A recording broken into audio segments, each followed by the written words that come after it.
جی السلام علیکم ورحمۃ وبرکاتہ۔ عدلیہ نے میرے ساتھ ظلم کیا ہے، عدلیہ مجھ سے معذرت کرے۔ جس طرح بھٹو کیس میں عدلیہ نے اپنی تاریخی غلطی درست کی اور یہ مانا کہ بھٹو صاحب کو فیئر ٹرائل نہیں ملا، اسی طرح میرے معاملے میں بھی عدلیہ اپنی غلطی درست کرے اور ہو سکتا ہے میں اپنا کیس لے کر سپریم کورٹ جاؤں۔ یہ کہا ہے میرے محبوب قائد میاں محمد نواز شریف نے۔ میرے محبوب قائد نے اور کیا کچھ کہا، اس پر بھی بات کریں گے، اور اس پر بھی بات کریں گے کہ اپوزیشن کے 6 جماعتی اتحاد نے پشین اور چمن سے اپنی ملک گیر احتجاجی مہم کا آغاز کر دیا ہے۔ اپوزیشن کیا کرنے جا رہی ہے، 6 جماعتی اتحاد کیا کرنے جا رہا ہے، اس پر بھی بات کریں گے، اور اس پر بھی بات کریں گے کہ ثانیہ بہاول نگر اس وقت صورتحال کیا ہے۔ لیکن ان سارے موضوعات سے پہلے بات کرنی ہے ایران کی۔ ایران نے اسرائیل پر میزائل حملہ کیا ہے، ڈرون اٹیکس کیے ہیں، میزائل حملے کیے ہیں، اور یہ رد عمل ہے اسرائیل کے اس حملے کا جو اس نے شام میں ایرانی سفارت خانے پر کیا، جس کے بعد قطر میں بہت سارے مذاکرات کے دور ہوئے، امریکہ نے انٹروین کیا لیکن معاملہ نہیں سنبھلا، اور اب ایران نے پہلا براہ راست حملہ کیا ہے اسرائیل پر۔ لگ ایسے رہا ہے، اللہ نہ کرے کہ ایسا ہو، لیکن لگ ایسا رہا ہے کہ یہ تیسری عالمی جنگ بھی چھڑ سکتی ہے۔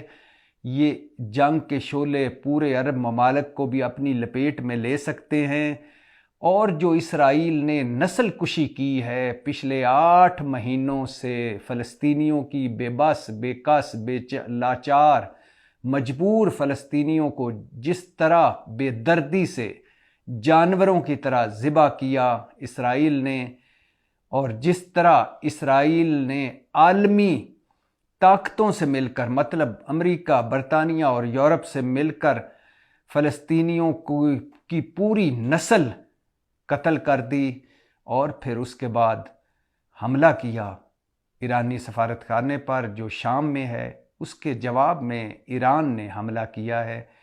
اور یہ حملہ صرف ایک حملہ ہوگا، یہ جنگ صرف ایران اور اسرائیل کے درمیان رہے گی، یا پورے عرب ممالک کو اپنی لپیٹ میں لے گی، یا تیسری جنگ عظیم کا یہ نقطہ آغاز ہے، اس پر ابھی کچھ کہنا قبل از وقت ہے۔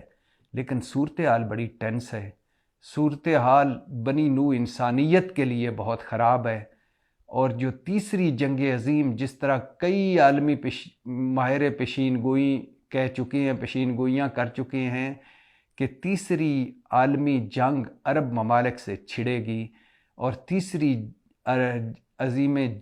جنگ عظیم اگر چھڑ گئی تو انسانیت کی تباہی ہوگی۔ اللہ نہ کرے ایسا ہو، لیکن جو کچھ فلسطینیوں کے ساتھ ہو چکا ہے وہ اس مہذب دنیا میں اس کا ہونا چھوڑیے، اس کا سوچنا بھی محال ہے۔ عید والے دن بھی اسرائیل ذبح کر رہا تھا فلسطینیوں کو۔ 54 ممالک ہیں مسلمان، 1.5 ارب مسلمان ہیں، اور دنیا کے 60% وسائل والے ہیں مسلمان ملک، سب کچھ ان کے پاس ہے۔ اس کے باوجود شام دیکھیے، لیبیا دیکھیے، عراق دیکھیے، کشمیر دیکھیے، فلسطین دیکھیے، ہر جگہ مسلمان قتل ہو رہے ہیں، بے گناہ مسلمانوں کو قتل کیا جا رہا ہے، اور ساری مسلم امہ انا للہ و انا الیہ راجعون۔ کیا ہوگا اس پر آگے جا کر یہ آپ کو بتاتے رہیں گے۔ اس وقت صورتحال بہت کشیدہ ہے عرب ممالک میں، اسرائیل اور ایران میں، اور پہلی دفعہ امریکی بیڑے بھی الرٹ ہو چکے ہیں۔ پہلی دفعہ اسرائیلی اتحاد اور ایران آمنے سامنے ہے۔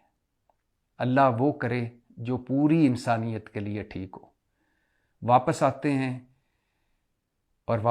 ہیں بہاول نگر، ثانیہ بہاول نگر۔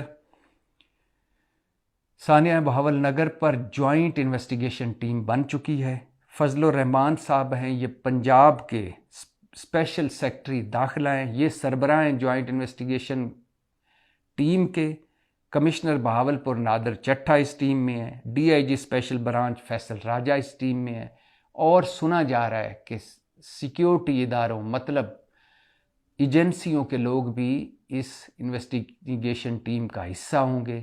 یہ انویسٹیگیشن ٹیم پولیس اور فوج کے افسران پر مشتمل ہوگی اور یہ تحقیقات کرے گی کہ ہوا کیا، قصور کس کا ہے۔ ثانیہ بہاول نگر، اب ذرا پریس ریلیز دیکھیے آئی ایس پی آر کی، محکمہ داخلہ پنجاب کی اور پنجاب پولیس کی، اور ان کے مین نکات کیا ہیں ذرا وہ نظر ماریے۔ بہاول نگر واقعہ سب نے مانا ہوا، فوج اور پولیس کے درمیان جھگڑا ہوا، سب نے مانا یہ ہوا، واقعہ افسوسناک ہے، یہ بھی سب کی پریس ریلیز میں ہے، ایف آئی آر بھی درج ہو گئی ہے، یہ بھی سب نے مانا ہے، ذمہ داروں کا تعین کیا جائے گا، یہ بھی سب نے مانا ہے، پولیس اور ریاستی اداروں کی مشترکہ investigation team J I T investigate کرے گی، یہ بھی سب نے مانا ہے، 23 افراد کے خلاف پولیس نے پرچہ درج کیا تھا، یہ بھی سب نے مانا ہے، ایس ایچ او اور 3 اہلکاروں کے خلاف مقدمہ درج ہوا، یہ بھی سب نے مانا ہے، پولیس اہلکاروں کو معطل بھی کیا گیا، یہ بھی سب نے مانا ہے، جو ویڈیوز پولیس اہلکاروں کی ہے، جو کچھ ہوا، جو سنا گیا، جس طرح معاملے کو ہینڈل کیا گیا، یہ بھی سب کے سامنے ہے اور یہ بھی سب مان رہے ہیں۔ اس کے باوجود نزلہ گر رہا ہے میڈیا پر، اس کے باوجود قصوروار ہے میڈیا۔ مان رہے ہیں کہ واقعہ ہوا ہے، مان رہے ہیں کہ واقعہ افسوسناک ہے، مان رہے ہیں کہ واقعہ دو ریاستی اداروں کے درمیان ہے، مان رہے ہیں کہ جو کچھ ہوا وہ غلط ہوا، افسوسناک ہوا، مان رہے ہیں کہ جو کچھ ہوا ہے اس میں کچھ ملزم اور مجرم ہوں گے اور ان کا تعین کیا جائے گا اور ان کو سزائیں دی جائیں گی، سب کچھ مانا جا رہا ہے، لیکن اس کے باوجود کہا جا رہا ہے کہ پروپیگنڈا ہو رہا ہے۔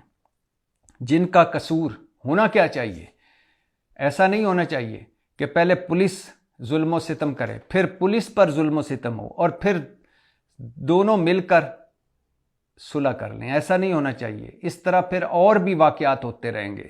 ہونا کیا چاہیے، جن کا قصور ہے ان کے خلاف مقدمہ درج ہونا چاہیے، جو قصوروار ہیں ان کے خلاف مقدمہ درج ہونا چاہیے، جن کا قصور ہے ان کے نام سامنے آنے چاہیے، جنہوں نے 2 اداروں کی تضلیل کی ان کو سامنے لایا جانا چاہیے، اور 2-3 دن وزیر اعلیٰ مریم نواز، بڑے بڑے داموں والی وزیر اعلیٰ مریم نواز، طاقتور وزیر اعلیٰ مریم نواز، اور پولیس کے مورال کے لیے جان دینے والے آئی جی ڈاکٹر عثمان انور، یہ 2-3 دن کہاں سوئے ہوئے تھے جب یہ سب کچھ ہو رہا تھا؟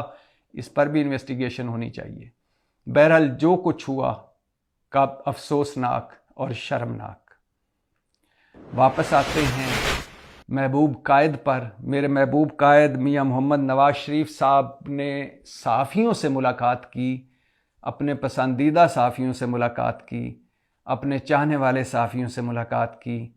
6 کے قریب صحافی تھے جو ان سے ملے، جاتی عمرہ محل میں ملے، اور ان سے گفتگو کرتے ہوئے جو کچھ سامنے آیا ہے وہ یہ ہے کہ 6 ججوں نے جو خط لکھا، اسلام آباد ہائی کورٹ کے 6 ججوں نے جو خط لکھا ہے سپریم کورٹ کو کہ ہم غیر محفوظ ہیں، ہمارے گھر غیر محفوظ ہیں، ہمارے خاندان والے غیر محفوظ ہیں، اور ہم پر دباؤ ہے اور ہم سے من مرضی کے فیصلے لیے جانے کے لیے ہمیں ہراساں کیا جا رہا ہے، ہمارے رشتہ داروں کو ہراساں کیا جا رہا ہے۔ اس خط کو لے کر نواز شریف صاحب نے کہا ہے کہ اس جیسے الزامات پہلے شوکت صدیقی صاحب نے بھی لگائے تھے جو اسلام آباد ہائی کورٹ کے سابق جج ہیں، اور انہوں نے بھی کہا تھا کہ اس وقت کہ ڈی جی سی جنرل فیض حمید میرے پاس آئے تھے اور انہوں نے مجھے کہا تھا کہ آپ نے ہماری مرضی کے فیصلے کرنے ہیں اور ہم چاہتے ہیں کہ نواز شریف اور مریم نواز کو 2018 کے الیکشن کے وقت جیل میں ہوں، انہیں ہم باہر نہیں لانا چاہتے ورنہ ہماری ساری محنت ضائع ہو جائے گی۔ یہ سارے الزامات انہوں نے پنڈی بار میں تقریر کی، اس کے بعد وہ برطرف ہوئے، اس کے بعد وہ انہوں نے اپیل کی اور 3 چیف جسٹس آئے اور گزر گئے۔ فائز عیسیٰ قاضی صاحب نے ان کی اپیل سنی اور ان کی برطرفی کے نوٹیفیکیشن کو غیر قانونی قرار دیا۔ اب وہ سابق جج ہیں، ان کو تمام برات مل چکی ہیں۔ اب نواز شریف صاحب چاہتے ہیں کہ شوکت صدیقی کی درخواست، شوکت صدیقی نے جو کچھ کہا اس کو اپنی درخواست بنا کر وہ بھی سپریم کورٹ جائیں اور کہیں کہ میرے ساتھ عدلیہ نے ظلم کیا ہے۔ مطلب جو کچھ شوکت صدیقی کہہ رہے ہیں، جس طرح دباؤ پڑ رہا تھا، جس طرح مجھے سزائیں مل رہی تھیں، وہ بھی دباؤ کا نتیجہ تھیں، لہٰذا مجھے بھی انصاف دیا جائے۔ جو عدلیہ نے میرے ساتھ ظلم کیا ہے اس ظلم پر عدلیہ مجھ سے معافی مانگے۔ جس طرح بھٹو کیس میں عدلیہ نے یہ مانا، تاریخی غلطی درست کی کہ بھٹو صاحب کو فیئر ٹرائل نہیں ملا، اسی طرح میرے معاملے میں بھی عدلیہ کہے کہ نواز شریف کو فیئر ٹرائل نہیں ملا۔ میرے محبوب قائد نے اور بھی بہت کچھ کہا، لیکن سب سے پہلے اسی پہ بات کر لیتے ہیں کہ نواز شریف جا رہے ہیں سپریم کورٹ بقول ہمارے ان 6 صحافیوں کے جو ان سے ملے۔ اب اگر نواز شریف سپریم کورٹ جاتے ہیں یہ درخواست لے کر کہ عدلیہ نے ان سے ظلم کیا ہے، عدلیہ ان سے معافی مانگے، عدلیہ معذرت کرے، ضرور جانا چاہیے انہیں۔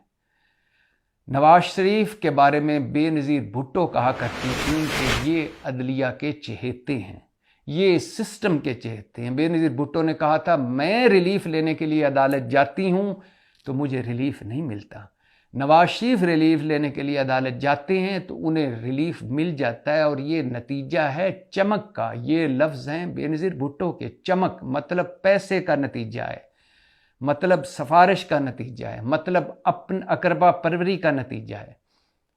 نواز شریف صاحب کو کب عدلیہ نے ریلیف نہیں دیا؟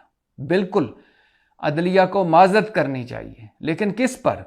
عدلیہ کو نواز شریف صاحب کا جو حدیبیہ پیپر مل جیسا اوپن اینڈ شٹ کیس بند کرنے پر بھی معافی مانگنی چاہیے۔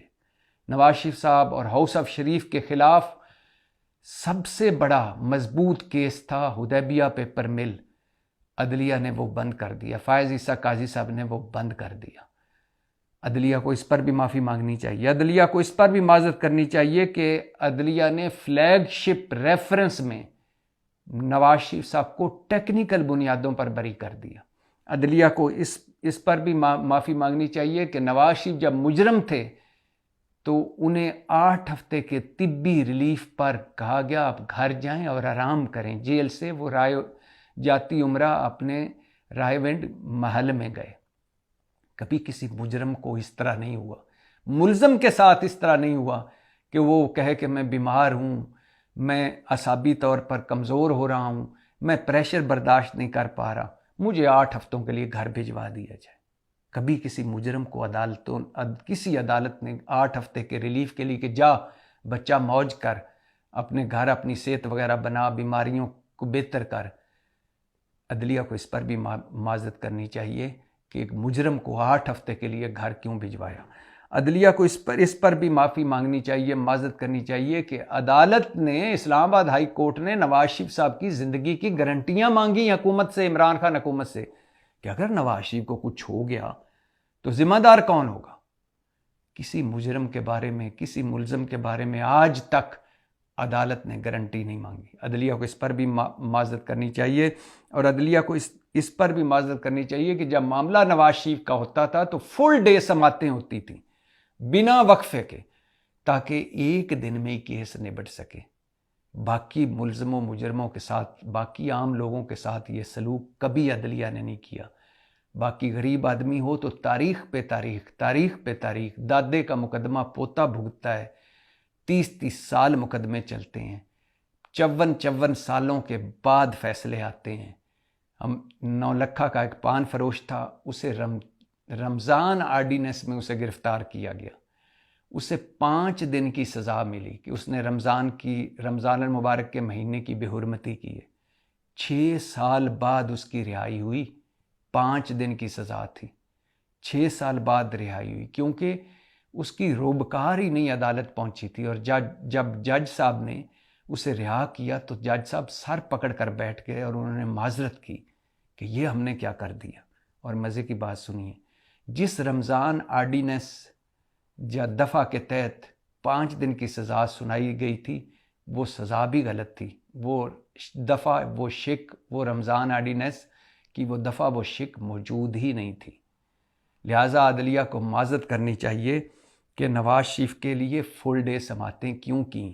عدلیہ کو معذرت کرنی چاہیے کہ 50 روپے کے سٹامپ پیپر پر اربوں کے مجرم کو 50 روپے کے سٹامپ پیپر پر بھائی شہباز شریف کی گارنٹی پر عدلیہ نے، عدالتوں نے ضمانتیں دی اور وہ لندن چلے گئے۔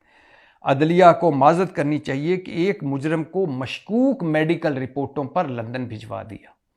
عدلیہ کو معذرت کرنی چاہیے کہ جج ارشد ملک کو مجرم کے گھر جانے، مطلب نواز شریف کے محل میں پیش ہونے، جج ملزم کے محل میں عدالت میں پیش ہو رہا ہے، ارشد ملک کو نواز شریف کے گھر پیش ہونے، یہ انہی دنوں کی بات ہے جب 8 ہفتے کے لیے نواز شریف کو ریلیف ملا ہوا تھا، وہ جاتی عمرہ میں تھے، تو جج ارشد ملک وہاں پیش ہوئے، نہ صر مبینہ طور پر یہ سارے لے کر اسے گئے تھے جج ارشد ملک کو، تو جج ارشد ملک کو رائے ونڈ میں پیش ہونے اور ایک ان کی غیر اخلاقی ویڈیو سے بلیک میل ہونے کے باوجود ایک اپنے جونیئر جج کو عدلیہ تحفظ نہ دے سکی۔ عدلیہ کو اس پر بھی معذرت کرنی چاہیے، اور عدلیہ کو اس پر بھی معذرت کرنی چاہیے کہ چند ہفتوں کے لیے علاج کے لیے نواز شریف لندن گئے تھے، 4 سال سے زیادہ وہ رہے لندن میں، ایک حکومت عمران خان حکومت گرائی اور شہباز حکومت چلائی، اور ایک دن بھی وہ کسی ہسپتال میں داخل نہیں ہوئے، ایک دن بھی باقاعدہ علاج نہیں کیا، حالانکہ وہ تشویشناک حد تک بیمار تھے، ہمیں بتایا گیا، اور سڈن ڈیتھ کا خطرہ تھا۔ تو عدلیہ کو معذرت کرنی چاہیے اس پر بھی کہ اسلام آباد ہائی کورٹ کے ایک جج نے ریمارکس دیے تھے کہ نواز شریف جھوٹ بول کر گئے ہیں، وہ نظام انصاف کی تضییق کر کے گئے، اور اب لندن میں بیٹھ کر ہم پر ہنس رہے ہوں گے۔ تو جھوٹ پر ایک بندے کو بھجوا دیا گیا۔ عدلیہ کو اس پر بھی معذرت کرنی چاہیے، اور عدلیہ کو اس پر بھی معذرت کرنی چاہیے کہ وہ شہباز شریف جو گرنٹر تھے نواز شریف کے اپنے بھائی کے، اور چند دفتروں کے لیے نواز شریف گئے تھے، سالوں گزر گئے، کسی عدالت نے گرنٹر کو نہیں بلا کر پوچھا کہ بھائی آپ کے بھائی جان جو چند ہفتوں کے لیے گئے تھے اب سالوں سال گزر گئے کیوں نہیں واپس آ رہے۔ عدلیہ کو اس پر بھی معذرت کرنی چاہیے۔ عدلیہ کو اس پر بھی معذرت کرنی چاہیے کہ نواز شریف لندن میں بیٹھے ہوئے تھے اور درخواست ادھر آئی اسلام آباد ہائی کورٹ میں اور احتساب عدالت توشہ خانہ کیس میں، دونوں میں ریلیف مل گیا بنا پیش ہوئے اشتہاری مجرم کو۔ عدلیہ کو اس نئی مثال سیٹ کرنے پر بھی معذرت کرنی چاہیے، اور عدلیہ کو اس پر بھی معذرت کرنی چاہیے کہ چند پیشیوں میں نواز شریف صاحب کی ساری سزائیں ختم کر دیں، بھونڈے اور مضحکہ خیز انداز میں۔ حکومتوں نے سلوٹ مارے، پولیس اور انتظامیہ نے نواز شریف کو واپسی پر سلوٹ مارے، عدلیہ نے سرنڈر کیا، نظام انصاف نے سرنڈر کیا، نیب نے سرنڈر کیا۔ اس پر بھی عدلیہ کو معذرت کرنی چاہیے، اور عدلیہ کو اس پر بھی معذرت کرنی چاہیے کہ رنگے ہاتھوں پکڑے گئے نواز شریف کی تاحیات نااہلی ختم کر دی۔ عدلیہ کو اس پر بھی معذرت کرنی چاہیے، نواز شریف ضرور جائیں سپریم کورٹ تاکہ عدلیہ اپنے سارے کاموں پر معذرت کر سکے۔ نواز شریف صاحب نے اور بھی بہت باتیں کی، انہوں نے بڑی خوبصورت باتیں کی۔ ان سے پوچھا گیا کہ عوام سے آپ کیوں نہیں ملتے آج کل آپ پیچھے کیوں ہیں، لو پروفائل کیوں ہیں؟ نواز شریف صاحب نے کہا کون سی کارکردگی ہے جس پر میں عوام سے ملوں؟ بات تو ٹھیک ہے۔ نواز شریف صاحب سے پوچھا گیا کہ آپ نے وزیر اعظم بننا تھا کیوں نہیں بنے؟ فرمایا سب مجھے پتہ چل گیا تھا، سب بندوبست ہو چکا تھا، مجھے پتہ تھا کہ مجھے کوئی وزیر اعظم نہیں بنائے گا۔ نواز شریف صاحب سے پوچھا گیا آپ شہباز شریف کے ساتھ عمرہ پر کیوں نہیں گئے؟ کہنے لگے کیا میں شہباز شریف کے ساتھ عمرہ پر جاتے اچھا لگتا ہوں؟ نواز شریف صاحب سے پوچھا گیا کہ آپ اپنے پارٹی کے لوگوں سے، اپنے حکومتی نمائندوں سے کیوں نہیں ملتے؟ انہوں نے کہا کہ میں نے انہیں کہا ہے کہ پہلے مہنگائی ختم کریں، کارکردگی بہتر کریں، پھر میں ملوں گا۔